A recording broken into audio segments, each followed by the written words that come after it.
फंस गए असुर। हम नागों को मूर्ख समझा है, नाग पास में फंसे हो। अब तुम्हें यहाँ से निकलने का अवसर नहीं मिलेगा असुर। अब तो सीमा पार कर दी तुम लोगों ने। मैं असुर नहीं हूं, वानर हूं, राम भक्त हनुमान।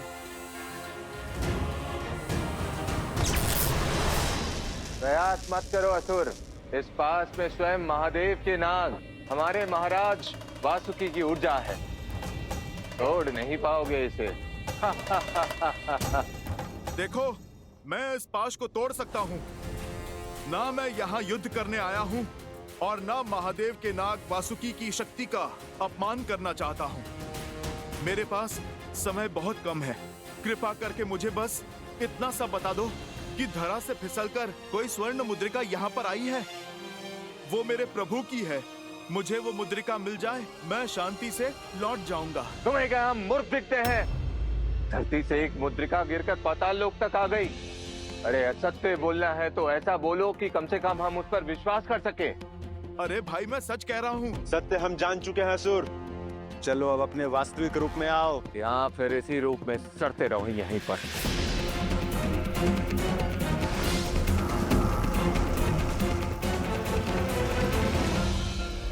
बहुत हुआ। अब तक मैं शांत था क्योंकि तुम लोग सत्य नहीं जानते थे।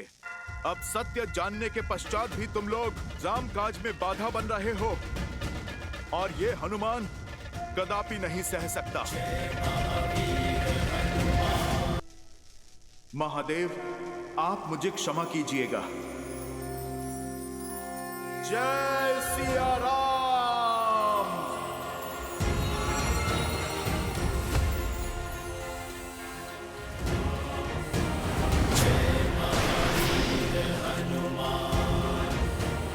बहुत बातें कर ली, अब तो मुक्कालात हो जाए।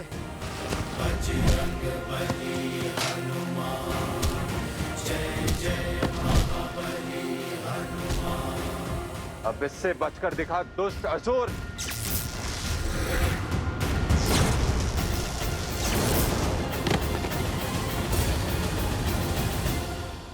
सभा में बिना अनुमति प्रवेश का दंड जानते हो सैनिक? एक वानर है जो स्वयं को हनुमान बताता है। वो कोई स्वर्ण मुद्रिका ढूंढ रहा है। बहुत मारा है उसने सैनिकों को। हो सकता है कि मुद्रिका की खोज में हनुमान यहाँ आए, किंतु महाबली उन्हें रोकने का प्रयास करेंगे, परंतु वो उनसे भी पार करके नागलोक में आ सकते हैं। तो किसी भी मूल्य पर तुम्हें कम से कम 3 प्रहर से अधिक समय तक हनुमान को बिना ज्ञात हुए उन्हें रोके रखना है, ताकि श्री राम अपने शरीर का त्याग कर बैकुंठ धाम लौट जाएं और अगले युग का आरंभ हो। शिवांश है वो, उन्हें अकारण रोकना अत्यंत कठिन होगा। तुम्हें बस हनुमान के राम काज में विलंब डालना है और कारण अनेकों हैं।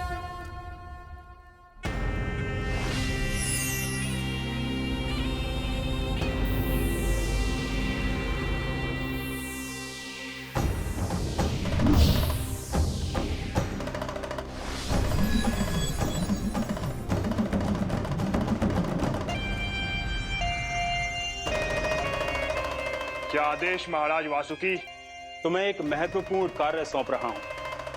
हनुमान किसी कार्य से यहां आ गए हैं और उन्हें लगता है कि वो रामकाज, परंतु उनका यहां रामकाज में बाधा होगा।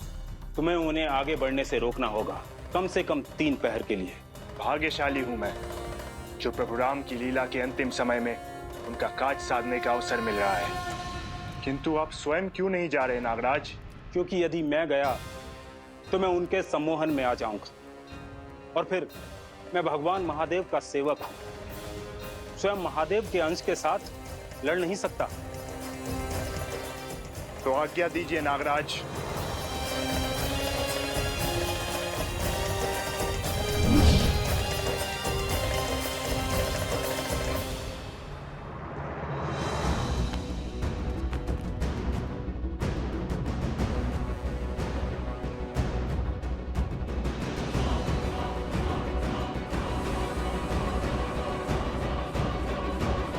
उचित कहा तुमने कुश।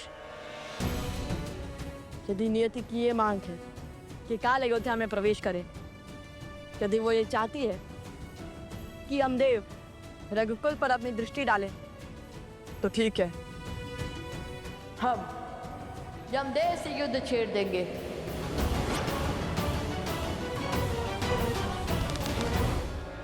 भैया, मुझे जाने दीजिए, मैं समझाता हूं उन्हें। वो कौशल राज का भविष्य है। ऐसे स्वच्छंद व्यवहार करके रघुकुल की रीत नहीं तोड़ सकते। उन्हें सीखना होगा कि अपनी भावनाओं पर नियंत्रण कैसे पाया जाए। एक दिन पूरा राज्य उनके हाथों में होगा।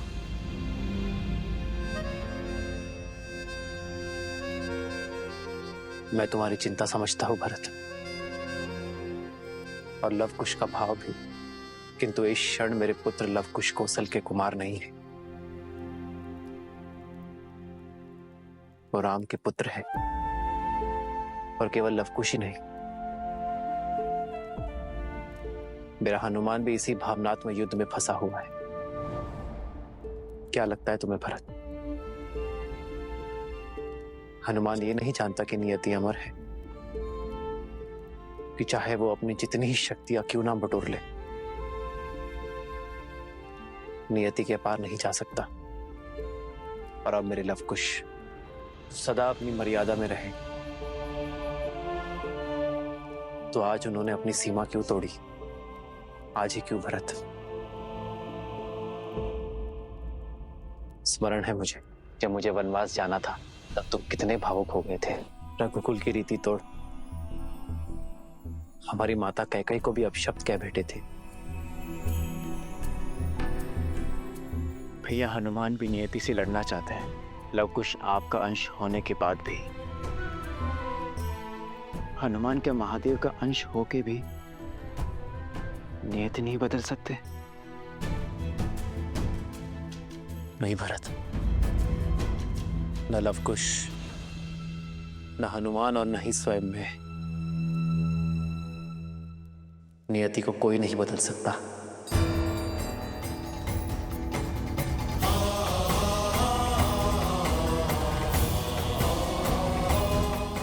क्योंकि जैसे हर कर्म का फल होता है, वैसे ही हर व्यक्ति को नियति के नियमों का पालन करना पड़ता है, कि चाहे मनुष्य हो या देवता, नियति के चक्रव्यूह से कोई बाहर नहीं जा सकता।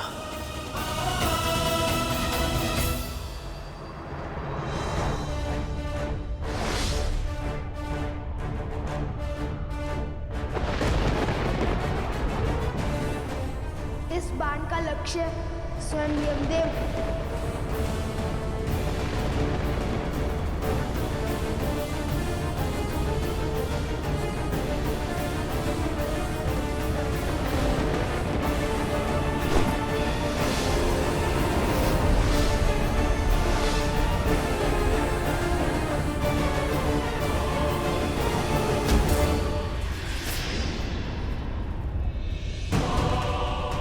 जाओ लेकर आओ।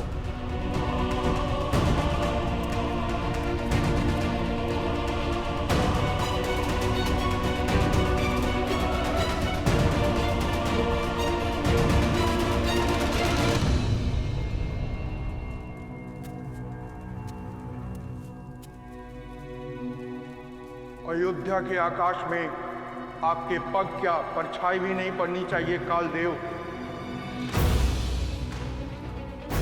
अन्यथा परिणाम के उत्तरदायी आप स्वयं होंगे रघुनंदन लवकुश। लो, हनुमान क्या कम थे? अब राम सिया के पुत्र लवकुश भी आ गए नियति के विरोध में।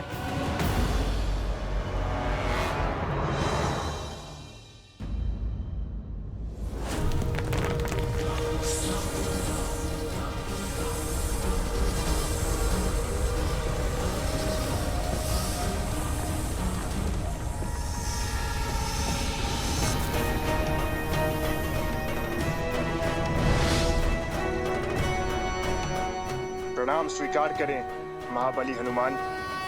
मैं आपका भक्त हूं। आपके पुत्र मकरध्वज से आपकी शौर्य गाथा सुनता आया हूं। मुझे आशीर्वाद दें हनुमान जी। चलो, मुझे किसी ने तो पहचाना, अन्यथा सब मुझे असुर ही समझ रहे थे अब तक। आयुष्मान भव। अब पुत्र, मार्ग छोड़ो, मुझे प्रभु श्री राम का काज पूर्ण करना है। प्रभु की मुद्रिका ढूंढनी है मुझे। क्षमा करे बजरंगबली, पर मैं ये नहीं कर सकता। और आपने मुझे आयुष्मान भव का आशीर्वाद दिया है, इसी कारण आप मुझ पर आक्रमण भी नहीं कर सकते। ज्ञान और बल दोनों से संपन्न लगते हो मुझे, तब भी तुम मुझसे संघर्ष चाहते हो। कोई लाभ नहीं। आपका ही भक्त हूँ। आप अपने स्वामी का काज नहीं छोड़ेंगे और मैं अपने स्वामी के आदेश से पीछे नहीं हटूंगा। लौट जाइए। और मैं केवल आगे बढ़ सकता हूँ, मैंने लौटने का विचार कभी नहीं किया। तो फिर मुझे आपको रोकना ही होगा।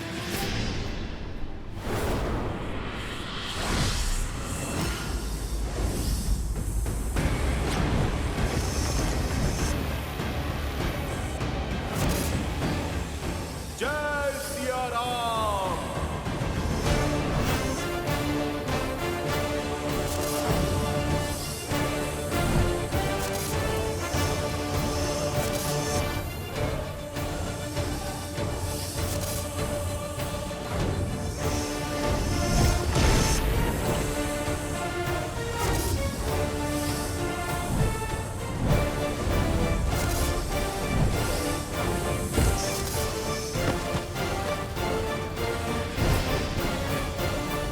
जय सिया राम।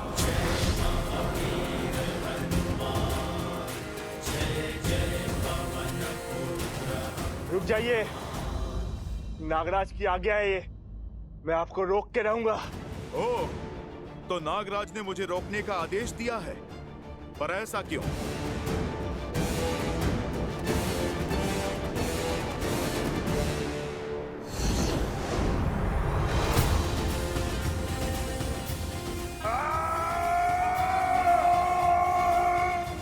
मैंने आयुष्मान होने का आशीर्वाद दिया है, पीड़ा देने का नहीं। मैं तुम्हें मारूंगा नहीं, पर छोड़ूंगा भी नहीं।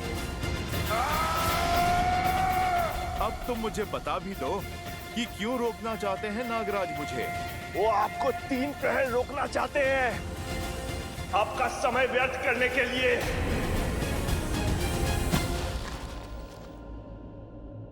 तो बाधा यहां पर नहीं, कहीं और है। प्रश्न मुद्रिका का नहीं, कुछ और है।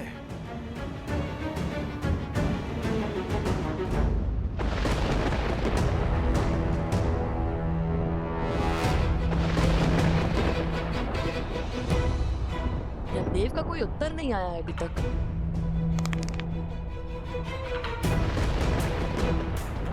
यमदेव, आपको हमसे मिलने आना ही होगा। यदि आप नहीं आएंगे तो आपको यहाँ बुलाने का एक मार्ग और है मेरे पास। मैं यहाँ से कूद जाऊंगा। कुछ फिर आपको मेरी आत्मा लेने आना ही होगा। शायद आपका है यमदेव। अब क्या? लव कुश श्री राम की संतान है। यदि कुश ने वचन दिया है कि आप ना गए तो वो प्राण त्याग देगा। अर्थात मनुष्य समझता है कि सब कुछ उसके हाथों में है, परंतु नियति के नियम कभी नहीं बदलते कालपुरुष।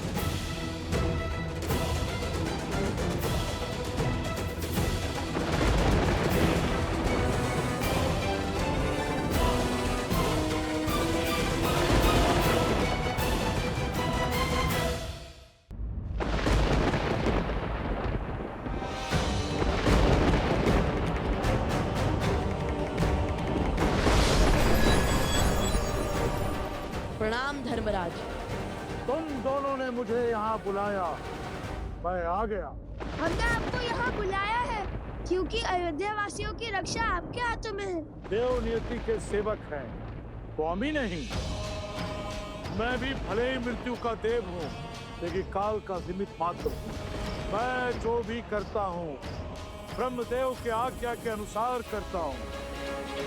मुझसे युद्ध करके या ललकार कर तुम्हें कुछ प्राप्त नहीं होगा। ठीक है, यदि आप ब्रह्मदेव की आज्ञा का पालन करते हैं तो हमें ब्रह्मदेव से बात करनी होगी। और वो कैसे करोगे? देव आते हैं तो कुछ फल देकर जाते हैं। अब इसका हल भी आप ही बताएंगे। ब्रह्मदेव को 108 हवन का दान करो, इससे जग का कल्याण होगा और जगत पिता प्रसन्न होंगे। किसी न किसी रूप में तुम तक वो अपनी बात पहुंचा ही देंगे लवकुश।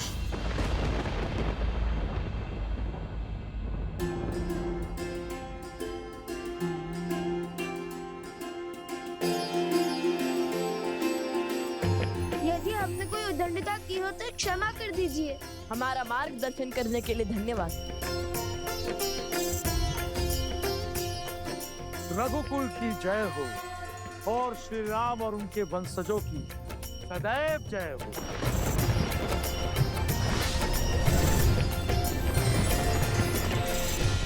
हमें ब्रह्मा जी को प्रसन्न करने के लिए पूरी अयोध्या की जनता के साथ ये यज्ञ करना होगा, तभी 108 कुंडों में एक साथ ही यज्ञ हो पाएगा। भैया तुम मुझे पूरी बात बताओ, क्यों कहा नागराज ने ऐसा? मैं तुमसे पूछ रहा हूं। न मैं अधिक पीड़ा सह सकता हूं, न ही अपने स्वामी से विश्वासघात कर सकता हूं।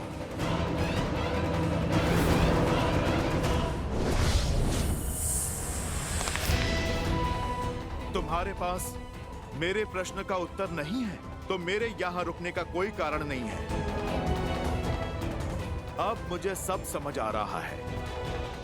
कोई योजना है, ये कोई षड्यंत्र है मेरे प्रभु श्री राम के पास से मुझे दूर करने का। मुझे प्रभु श्री राम के पास लौटना है।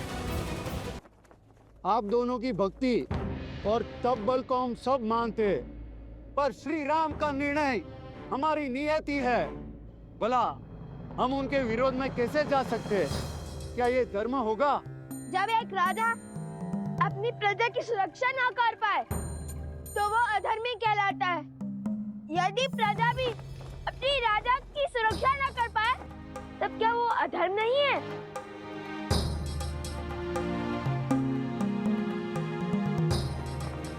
अयोध्यापति श्री राम का जन्म धर्म की रक्षा के लिए तो हुआ था, तो क्या आज इनका स्वयं हमसे दूर जाना क्या धर्म होगा? श्री राम केवल राजा ही नहीं, अयोध्या की आत्मा है। हमें अयोध्या से उनकी आत्मा को नहीं जाने देना चाहिए, हमें रोकना ही होगा। हम आपके साथ हैं, आदेश दीजिए, धर्म पथ पर बढ़ा कैसे जाए?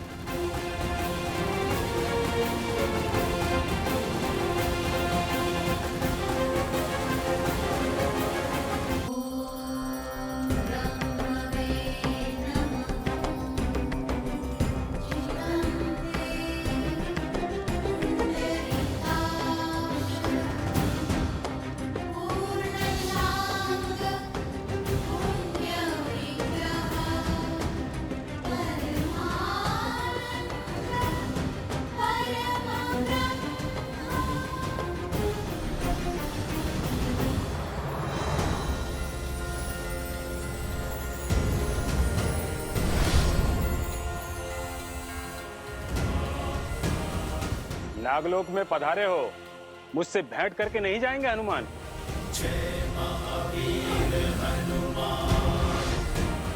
नागराज वासुकी। हाँ पवन पुत्र। मैं आगे ना बढ़ूं इसलिए आपने अपने नायक को भेजा। अब अचानक आपने दर्शन क्यों दिए? एक आश्चर्य मुझे यहाँ खींच लाया। आप प्रभु श्री राम के परम भक्त हैं, स्वयं भगवान महादेव के अंश हैं और राम काज अधूरा छोड़कर लौटना चाहते हैं आप। विश्वास नहीं हुआ।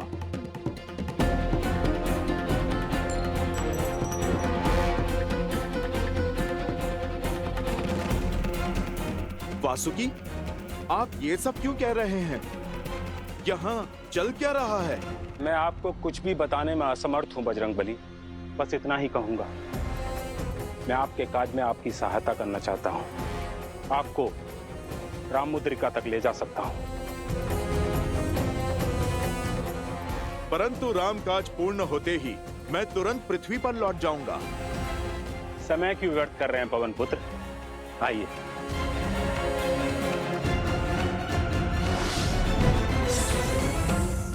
जय सिया राम।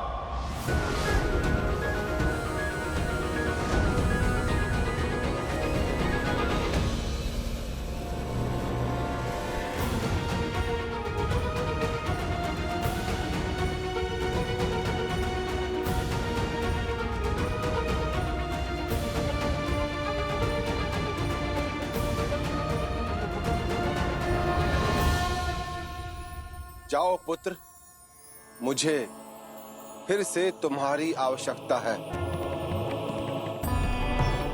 रघुकुल के वंशज का मार्गदर्शन करो।